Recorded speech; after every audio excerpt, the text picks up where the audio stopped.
बिस्मिल्लाहिर्रहमानिर्रहीम। अस्सलाम वालेकुम। मैं आज आपके लिए एक बादशाह और उसकी बेटी का एक अजीब किस्सा लेकर हाजिर हुआ हूँ। एक बादशाह के सामने किसी आलिम ने ये मसला बयान किया कि जानी के अमल का कर्ज उसकी औलाद या उसके अहले खाना में से किसी न किसी को चुकाना पड़ता है। इस बादशाह ने सोचा कि मैं इसका तजर्बा करता हूँ।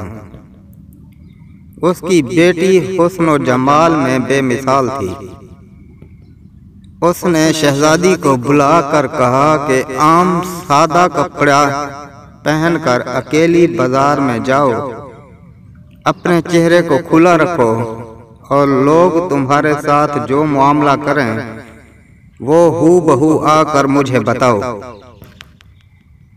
शहजादी ने बाजार का चक्कर लगाया, मगर जो गैर मुहर्रम शख्स इसकी तरफ देखता वो शर्म और हया से निगाहें झुका लेता। किसी मर्द ने इस शहजादी के हुस्न और जमाल की तरफ ध्यान ही नहीं दिया। सारे महल का चक्कर लगाकर जब शहजादी अपने महल में दाखिल होने लगी तो राहदारी में किसी मुलाजिम ने महल की खादमा समझकर रोका, गले लगाया, बोसा लिया और भाग गया। शहजादी ने बादशाह को सारा किस्सा सुनाया तो बादशाह रो पड़ा और कहने लगा कि मैंने सारी जिंदगी गैर मुहर्रम से अपनी निगाहों की हिफाजत की। अलबत्ता एक मर्तबा मैं गलती कर बैठा और एक गैर मुहर्रम लड़की को गले लगाकर उसका बोसा लिया था। मेरे साथ भी वही कुछ हुआ जो मैंने अपने हाथों से किया था। सच है कि जिना एक कसास वाला अमल है जिसका बदला अदा होकर रहता है।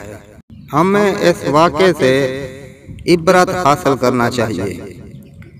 ऐसा ना हो कि हमारी कोताही का बदला हमारी औलादें चुकाती फिरें। जो शख्स चाहता है कि उसके घर की औरतें पाक दामन बनकर रहें, उसे चाहिए कि वो गैर मुहर्रम औरतों से बेतमा हो जाए। इसी तरह जो औरतें चाहती हैं कि हमारे खामद नेकोकारी की जिंदगी गुजारें, बेहयाई वाले कामों को छोड़ दें, उन्हें चाहिए कि वो गैर मुहर्रम मर्दों की तरफ नजर उठाना भी छोड़ दें, ताकि पाक दामनी का बदला पाक दामनी की सूरत में मिल जाए। रह गई बात कि अगर किसी ने पहले ये कबीरा गुनाह किया है तो तौबा का दरवाजा खुला है। सच्ची तौबा के जरिए अपने रब को मनाएं ताकि दुनिया में कसास से बच जाएं और आखिरत में जिल्लत और रुसवाई से छुटकारा पाएं। अल्लाह हमें शर्म व हया की दौलत से माला माल फरमाए, आमीन। इस वाक़े से उम्मीद है आपने बहुत कुछ सीखा होगा। इसे दूसरे लोगों के साथ भी ज़रूर शेयर करें ताकि वो भी इस गुनाह कबीरा से बच सकें और अल्लाह ताला से सच्ची तौबा कर लें।